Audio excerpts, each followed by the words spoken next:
on the west coast of Italy, 7 kilometres of beaches devoted to serious relaxing. Not unusually for Italy, the shore has 2 distinct rival beach types. There are the beaches lined with rows of parasols, private beaches belonging to various seafront establishments, and others with no such proud parasols, beaches belonging to no one and therefore open to everyone, the public beaches. Seen from above, everything seems to be in its place. Inland, however, things are rather calmer. 5 kilometres away, the town of Tarquinia unveils its medieval majesty. The towers and the maze of narrow streets date from the 13th century. At that time, the beach was deserted. The only thing to be heard was this.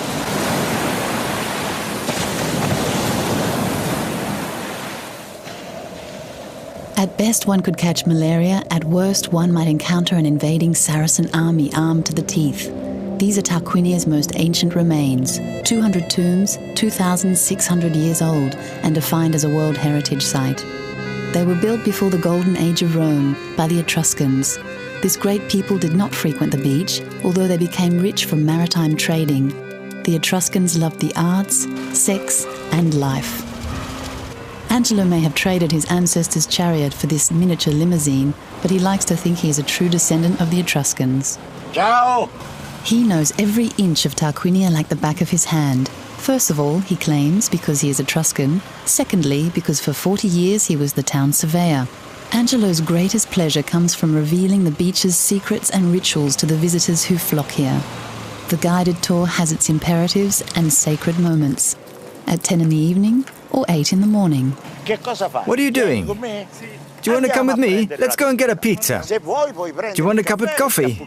Cappuccino? How about an orange juice? Angelo will happily lead you to one of the numerous seafront establishments. Here, pizza is on the menu round the clock, and the beach is private. But to get to the sea, you have to pay the bill. This is the San Marco. To go to the beach, you have to go into the restaurant. It costs you 15 euros a day. You have to pay because of the facilities you get.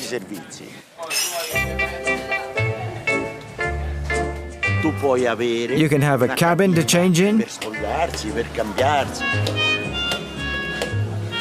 You can have a parasol and a deck chair. And the lifeguards will watch over your children for you. If you're hesitating about paying the 15 euro admission charge, why not ask the sunbathers lying on the beach? The Italians will tell you they think it's a great idea.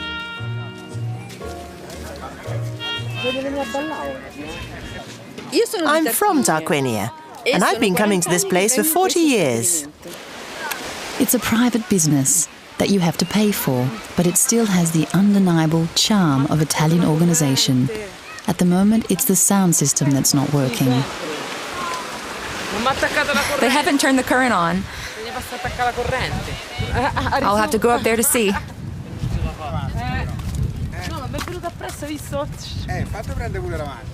The current has been cut off at the bar too. It happens 3 or 4 times a year. It's because of the weather. Nothing works. The coffee machine, the fridge, the till, nothing. My CDs?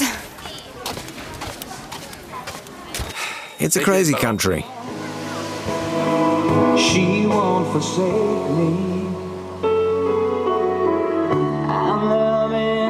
The electricity is finally turned back on, but the sound system is still playing up.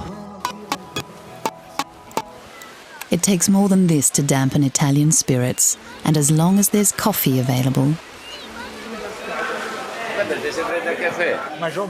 I have a little problem. Your coffee's too good. I won't be able to sleep tonight. I won't sleep. Thank you. Thank you. I drink it before I go to bed, otherwise I won't sleep. This is the beach restaurant 50 years ago.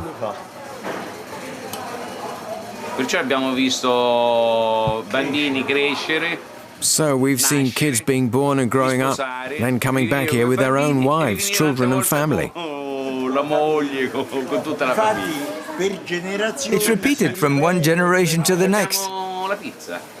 We have the pizza and a smile, an ever-present smile. The pizza maker watches over her dough like a mother with a sick child. And if Grazia puts her heart into her work, it's no doubt because in Italy, behind every small business lies a love story. Grazia is in love with the fun-loving character behind the bar, Marco. Marco is my husband. He's my husband. We're one big family. Daniela is Marco's sister. Alceste is his brother. And Roberto, at the bar, is Daniela's son. But who's the boss here? We all are. All of you? Me, my wife, my brother, everyone. The life of all the businesses here is centred on the pizza oven. At the Marinai next door, it's time to get serious. The red pizza is ready. The white pizza is ready. They claim here that the pizza tastes even better after a good swim. The red pizza is ready. The white pizza is ready. C'est un ritual.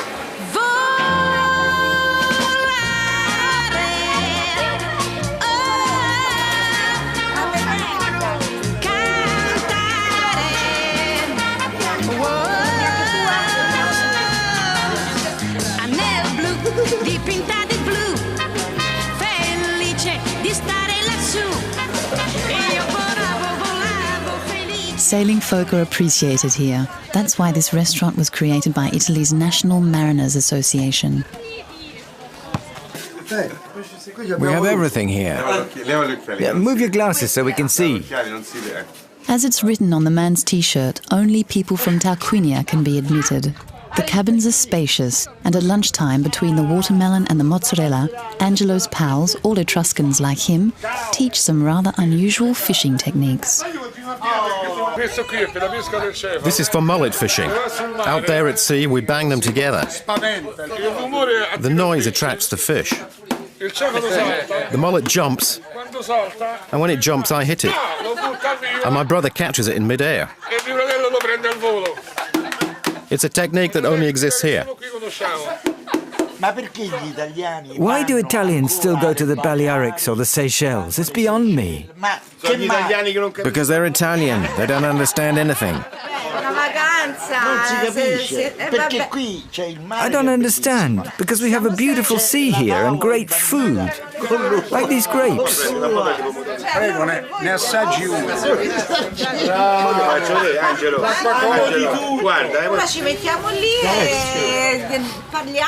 We come here and we talk and we sleep until the evening, until dinner time, and then we all go home with the children. Or we talk on the phone. Do you remember when we came here for the girls? When we came to the beach to pick up girls?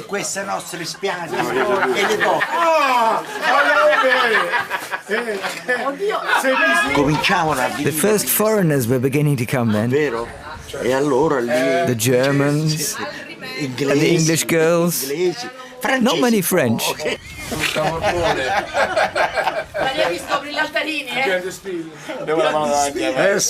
Oh yes, we used to hit on the women. The myth of the foreign women.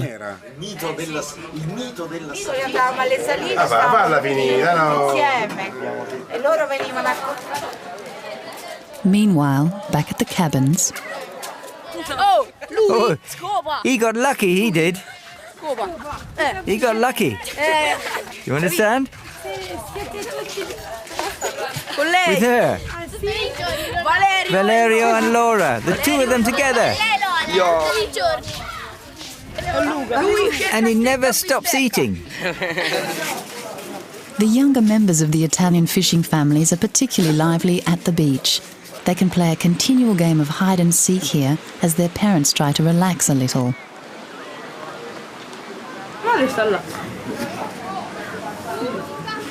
My mother's over there on a deck chair. As long as she's asleep, I can do whatever I like. No problem. We feel freer on the beach.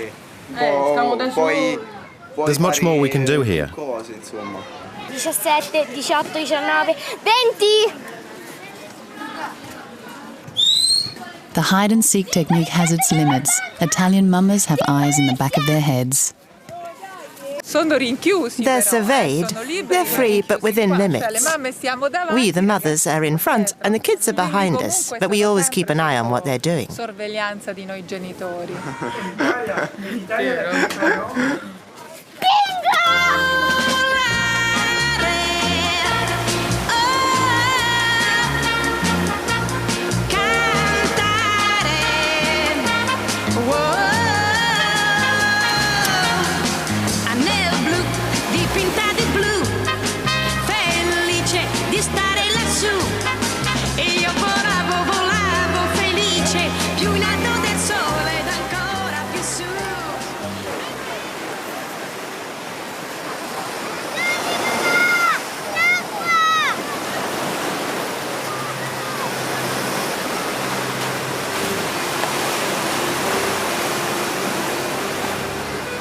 Back when Angelo was the same age as this boy, the seabed was still scattered with a host of wonderful relics left by the Etruscans.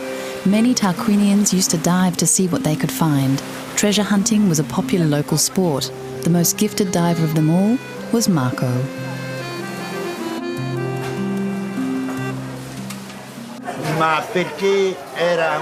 He was a great diver. And whenever we went underwater fishing, it was easy to find Etruscan relics. Yes, I love diving, and I gave a lot of things I found to the museum. This, for example, is the only wooden Etruscan anchor still intact in the world.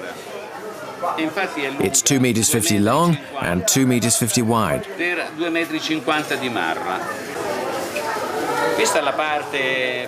Here we have the back of the vase, and then there's this. You can see she's carrying a phallus. It's a bit enormous. It's not the miniature model. That's what we're like. All the Etruscans.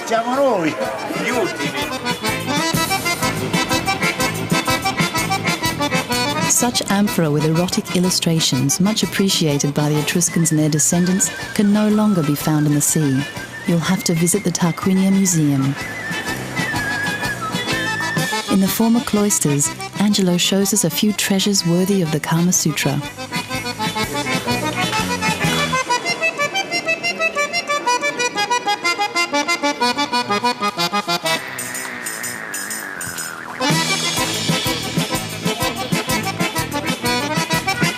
Angelo then takes us to meet Fabio, the optician, and a local historian. It's a good job we're not in a hurry. You can meet a lot of people in 200 meters. Did you go fishing yesterday? What did you catch? A sea bass, 2 kilos. Nice catch. Nice catch. Bye. If we're going to get there at all, we'll have to abandon Angelo. Fabio, the optician, has for years been collecting every photo of the beach he can find in the area. The oldest date back to 1905 and show horsemen herding cattle along the shore. This photo dates from 1919, and we can see that despite the fact it wasn't done at the time, the men and women are together. In 1925, the colonization of the beach began. They built little reed huts there, so they could come down to the sea more often during the week.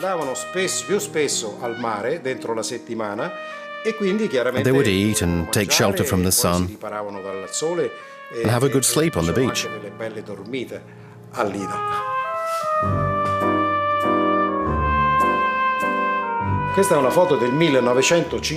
This is from 1955, and we can see proper wooden huts with a small veranda. During the winter, the wind and the tides might destroy them. So what did they do? They made them easy to take down and to store, and then they reassembled them the year after. Sometimes they would stay there for weeks at a time. Some of the Tarquinians undertook to open up small businesses. L'intraprendenza di costruire degli stabilimenti come lavoro. And that was the beginning of the businesses here today.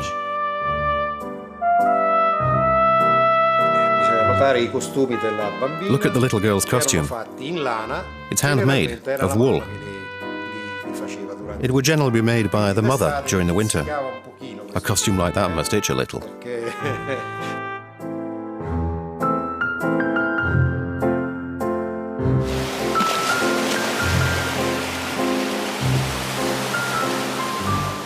At dawn, as the private beaches are disturbed only by the waves, further along, the public beaches already have some mysterious visitors. Descendants, perhaps, of the cowboys from the beginning of the century, captured in this time-worn photo.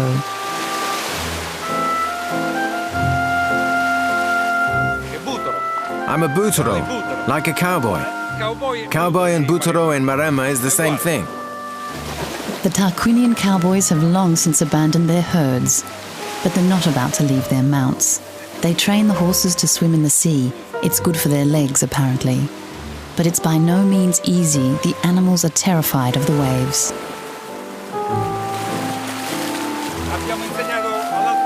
We had to teach the other horse to go into the sea, because he'd never done it before. It's the first time for this one. We just need the other two to go in, and he'll follow them. Let's go, Fabio. Not far away, the stores are beginning to open. Our friend Angelo has met an old acquaintance. I've mummified myself to live eternally.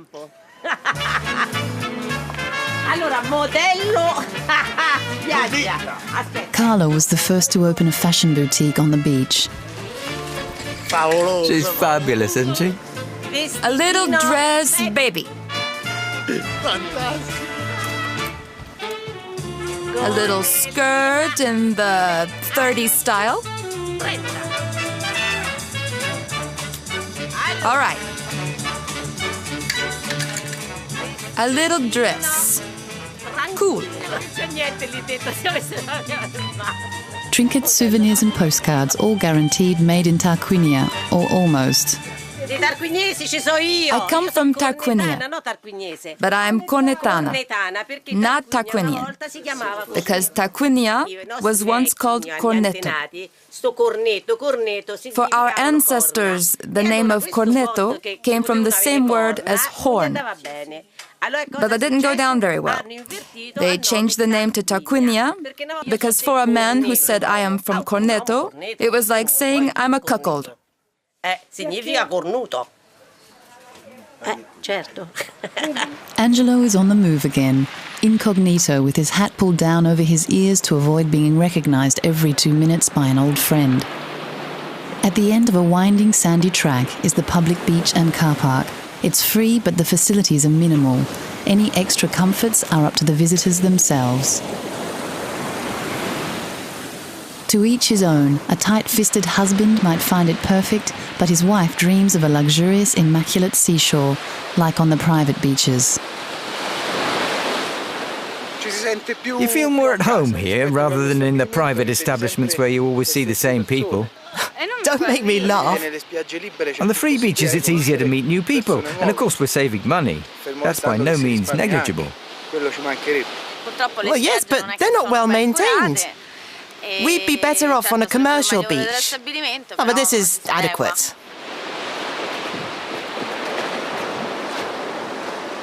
As everyone does their best to set up camp, at the other end of the beach, Angelo's pals have come to try their luck.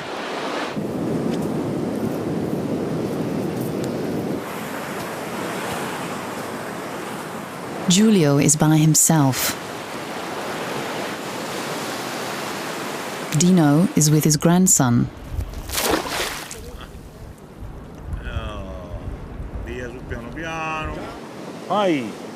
That's it.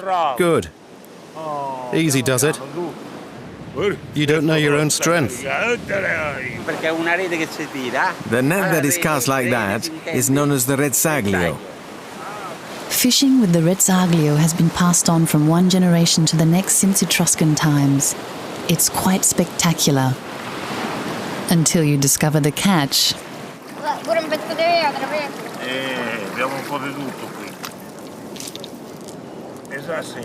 Yeah, throw the stones back. Small fry, huh? He's 5 years old. I taught him myself.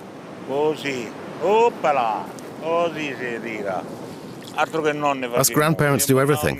We're grandparents, fathers, mothers, sons, everything at once. Our grandchildren are better than our children. They're practically our children twice over.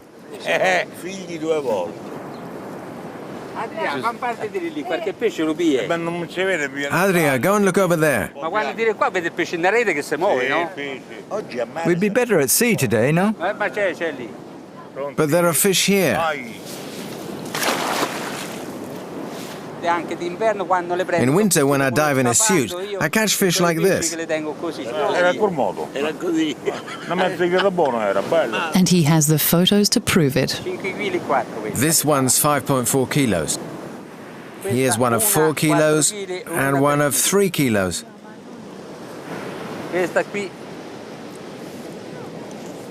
And this one, 7.1 kilos.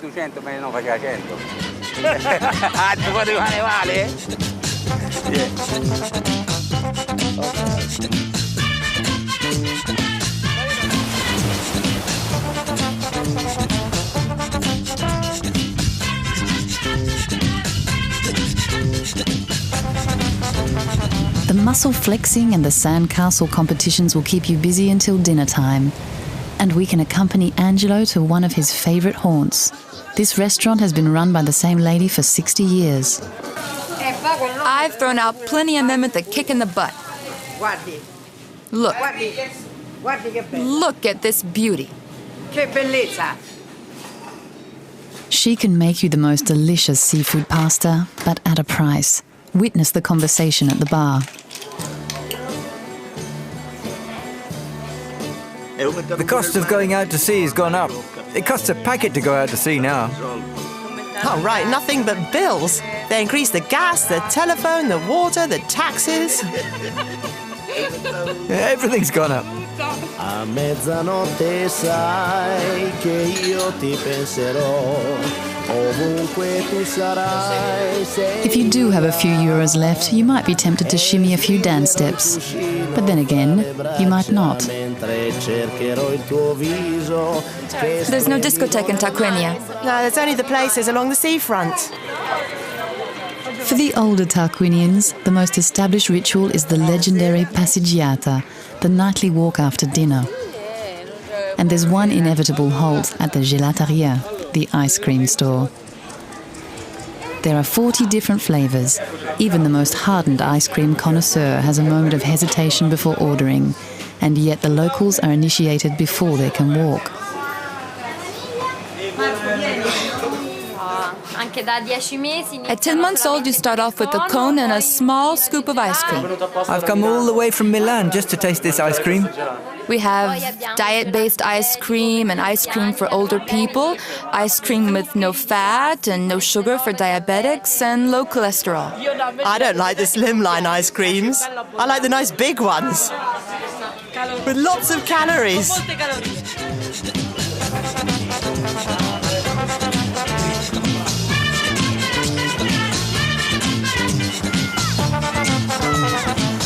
We've reached the end of our visit. If you should bump into Angelo one day, you will find that the descendants of the Etruscans no longer look for amphoras, they now make reproductions. Angelo says it's less tiring, but just as interesting.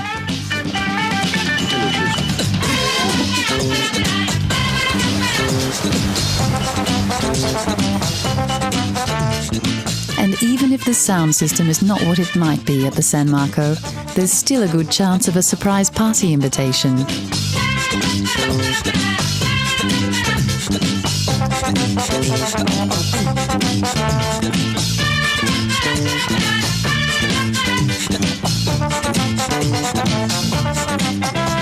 From the roof of the town hall, you can gaze out over the sea.